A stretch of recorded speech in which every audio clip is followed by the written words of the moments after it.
그래도 웃어요. 사랑하는 서지역 식구들 안녕하세요. 2025년 10월 19일 믿음의 기초를 든든히 세우는 서지역 소식지입니다.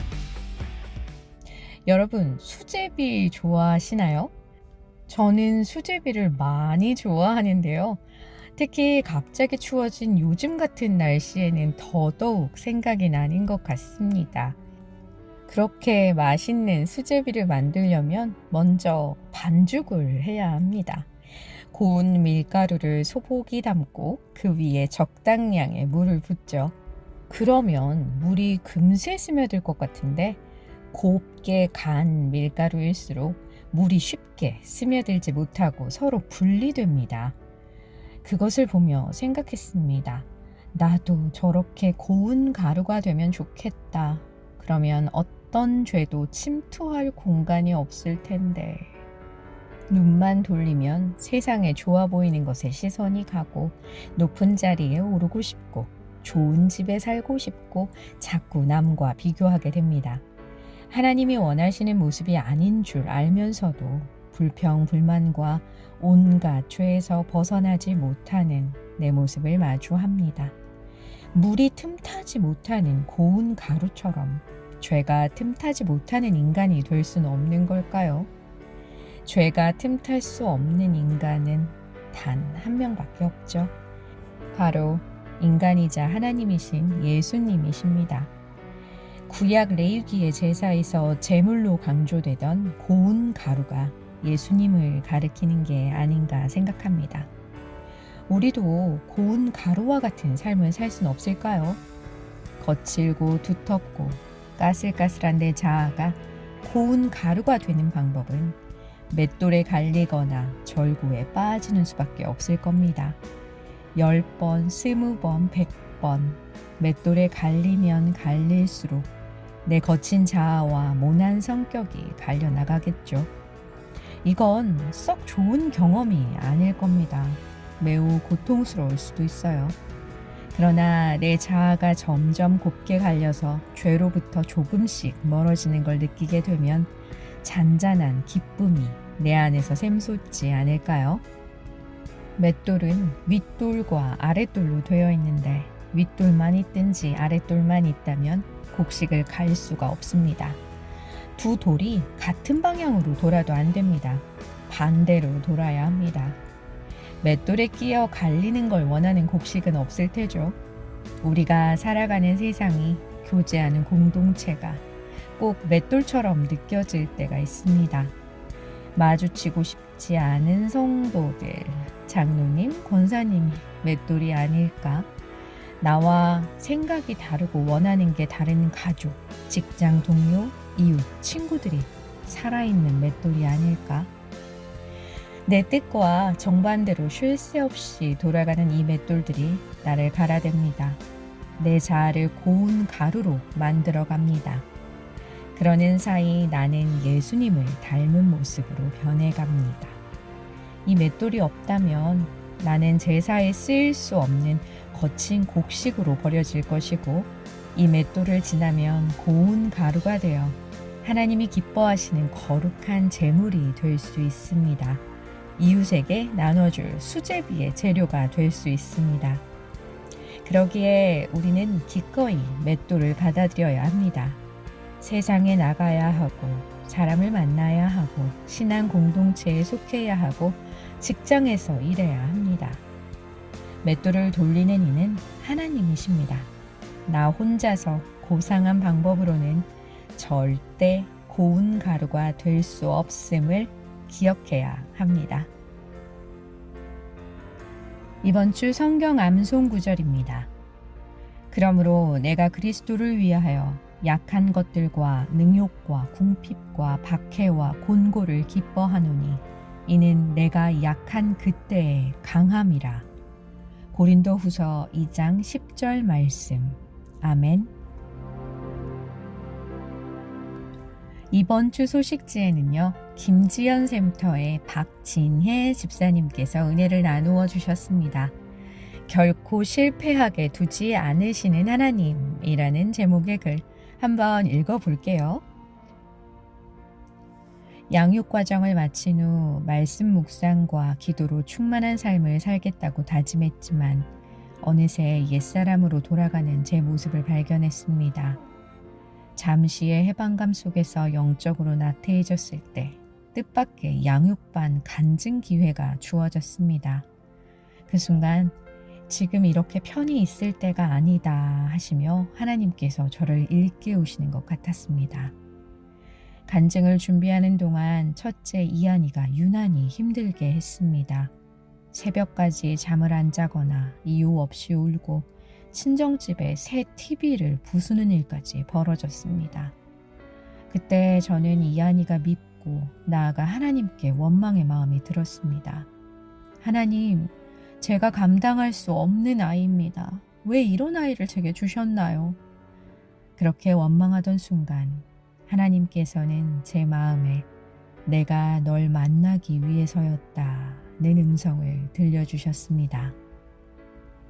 간증 당일 친정집에 아이들을 맡기고 교회로 돌아오는 택시 안에서 벅찬 감동과 눈물이 멈추질 않았습니다. 저를 위해 늘 기도해 주신 엄마가 생각났고 미안함과 감사함이 동시에 밀려왔습니다. 교회밖에 모르던 엄마를 이해하지 못하고 무시했던 지난 날이 떠올라 이제는 엄마를 무시하지 않고 동역자가 되어드릴게요. 미안해요. 라는 메시지를 보냈습니다. 그 순간 하나님께서 제 기도에 응답하신다는 확신과 기쁨을 느꼈습니다. 이한이의 특수학교 입학 서류를 작성해야 할 때 현실 앞에서 무력감이 몰려왔습니다. 이 아이가 왜 특수학교에 가야 하는가를 직접 적는 일이 너무 고통스러웠습니다. 기도하지 않고 제 힘으로 해결하려다 보니 번아웃이 왔고 다시 혼자가 된 듯한 외로움에 빠졌습니다. 그러나 공동체 안에서 기도로 다시 힘을 얻고 끝내 서류를 제출할 수 있었습니다. 그리고 전교인 수련회에서 고난은 있어도 결코 실패하게 두지 않으시는 하나님을 다시 만나게 되었습니다. 그 이후로 회복 캠프에도 참여하며 하나님과 더 가까워지기 위해 노력하고 있습니다. 아이들 때문에 신앙이 흔들릴 때도 있지만 오히려 아이들을 통해 하나님께서 많은 것을 깨닫게 해주십니다. 둘째 지한이가 찬양하는 모습에서 하나님은 이런 분이시지 하며 위로를 받고 잠들기 전 아이의 짧은 기도 속에서 도전을 받습니다. 이한이의 성장 과정을 보며 제 신앙의 모습을 봅니다. 몸짓으로만 표현하던 아이가 엄마, 아빠라고 부를 때처럼 저도 필요할 때만 하나님을 찾는 미성숙한 신앙에서 조금씩 자라가고 있습니다. 피곤하고 울기만 하던 아이의 모습이 하나님을 등지고 제멋대로 살아가던 제 모습과 닮아 있음을 깨닫습니다. 하나님을 만나기 전 죄책감과 원망 속에서 무너졌던 저를 하나님께서 다시 일으켜 세우셨습니다.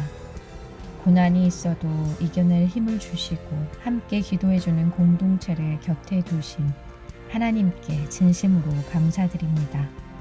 이제는 다시 일어서게 하신 그 은혜를 기억하며 조금씩 성장해가는 성숙한 그리스도인이 되기를 간절히 소망합니다.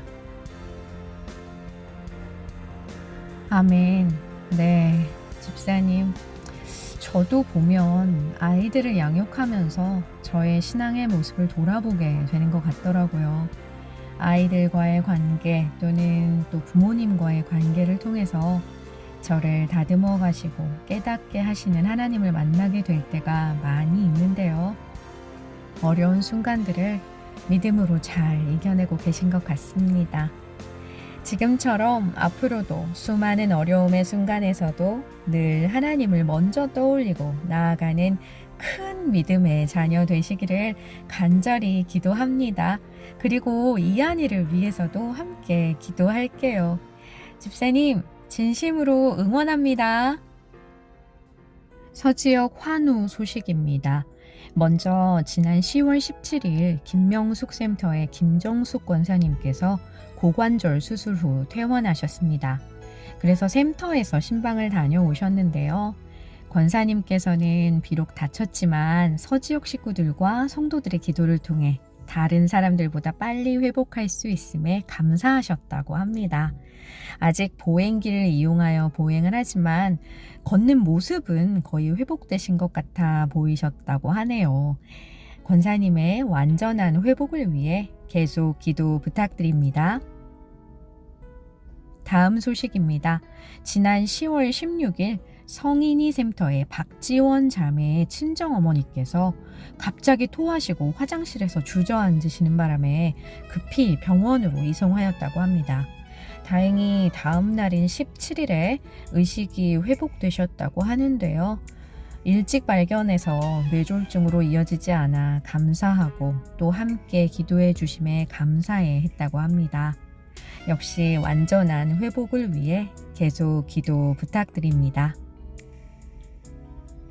다음 세대의 부흥을 위해 많은 분들이 기도하며 애쓰고 계십니다.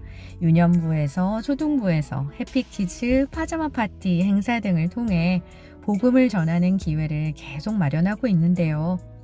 점점 악해져만 가는 이 세대에 우리 아이들이 주님의 귀한 자녀로 또 충성된 군사로 잘 성장할 수 있도록 많은 관심과 기도 부탁드립니다. 더불어 계속되는 행복 모임들을 위해서도 기도 부탁드려요. 광고입니다. 2025년 하반기 부흥회가 오는 10월 26일 주일 오후 예배부터 29일 수요일까지 새벽 5시, 오전 10시, 저녁 7시 30분 하루 3회에 걸쳐 총 10회의 집회로 열립니다. 수지 기쁨의 교회를 담임하고 계시는 김원태 목사님을 강사로 모시고 열리는 이번 하반기 부흥회에 모두 참석하셔서 은혜와 축복의 시간 되시기를 바랍니다. 2025년 웨스트브리지 하반기 리트릿이 11월 1일 토요일 오전 10시 30분부터 5시까지 교회 고등부실과 신림 파티룸 언디파인에서 진행됩니다. 3040 세대의 여러분들의 많은 참여 바랍니다. 리더의 중요성이 절실하게 느껴지는 요즘. 하나님이 쓰시는 리더의 특징 9가지를 써놓은 글이 있어서 한번 읽어드릴게요. 들으시면서 나는 어떤 사람인지 체크해 보시면 어떨까요? 1번. 자신의 유익보다 공동체의 유익을 먼저 생각한다. 하나님이 쓰시는 리더는 자기 자리를 특권이 아닌 책임으로 여깁니다. 내가 무엇을 얻을까 보다 공동체에 무엇을 줄 수 있을까를 먼저 묻습니다. 2번. 낮은 곳에 있는 사람의 목소리를 외면하지 않는다. 하나님은 지극히 작은 자의 탄식에도 귀 기울이십니다. 하나님을 따르는 리더는 연약한 이의 울음에 반응할 줄 아는 사람입니다. 3번. 자신의 실수나 실패를 숨기지 않고 인정한다. 하나님이 기뻐하시는 리더는 실수했을 때 핑계보다 회개를 택합니다. 자기 이미지를 지키는 것보다 진실 앞에 서는 용기를 선택합니다. 4번. 입술의 고백보다 삶의 열매로 신앙을 증명한다. 신앙은 말로 증명되지 않습니다. 진짜 리더는 고백보다 삶으로 말합니다. 그리고 그 삶의 열매는 언젠가 반드시 드러나게 되어 있습니다. 5번. 자신의 비전을 수시로 점검하며 기준을 바로 세운다. 반복되는 생각, 말, 행동은 우리가 무엇을 향해 걷고 있는지를 드러냅니다. 리더는 자주 멈추어 내 시선과 마음의 푯대를 말씀 앞에 점검할 줄 알아야 합니다. 6번. 현실적인 삶의 문제를 회피하지 않고 신앙으로 정면 승부한다. 신앙은 현실을 피하는 도피처가 아닙니다. 믿음은 현실 속에서 발휘될 때 진짜가 됩니다. 하나님은 도망이 아니라 믿음으로 맞서는 자와 함께 하십니다. 7번. 하나님의 침묵 속에서도 기다릴 줄 알며 그 침묵을 통해 하나님과 가까워진다. 하나님은 때때로 침묵으로 우리를 빚으십니다. 답답함 속에서도 묵묵히 그분의 뜻을 묵상하는 사람만이 하나님의 마음을 흡족하게 만들 수 있습니다. 8번. 하나님께 기쁨이 되는 것을 우선으로 여기며 지체들을 그 기쁨으로 초대한다. 하나님을 기쁘시게 하는 삶은 결국 사람들에게도 선한 영향력이 됩니다. 훌륭한 리더는 모두가 하나님 안에서 기뻐할 수 있도록 그들을 초대합니다. 마지막으로 9번. 서로 다른 지체들이 한 마음이 될 수 있도록 그들을 사랑으로 이끈다. 공동체는 다양합니다. 훌륭한 리더는 그 차이를 존중하면서도 한 마음으로 나아갈 수 있는 화합의 길을 이끄는 사람입니다. 어떠세요? 체크해 보셨나요? 어떠신 것 같으세요? 공감이 가시는지요? 세상이 원하는 리더와 하나님이 쓰시는 리더는 다를 수 있습니다. 말 잘하는 사람, 영향력 있는 사람, 사람들의 인정을 쉽게 받는 사람이 아니라 공동체를 위해 손해를 볼 줄 알고 낮은 자의 울음에 귀 기울이며 침묵 속에서도 하나님을 기다릴 줄 아는 사람, 그런 사람을 하나님은 찾고 계십니다. 요즘 같은 혼란의 시대일수록 더 깊은 기준이 필요합니다. 하나님의 마음을 품는 9가지의 길, 우리 안에서부터 시작해보면 어떨까요? 그럼 이번 한 주간도 주님이 주시는 새 힘을 얻어 승리하시기를 바라며 10월 19일 서지역 소식지 브리핑을 마치겠습니다. 그래도 웃어요.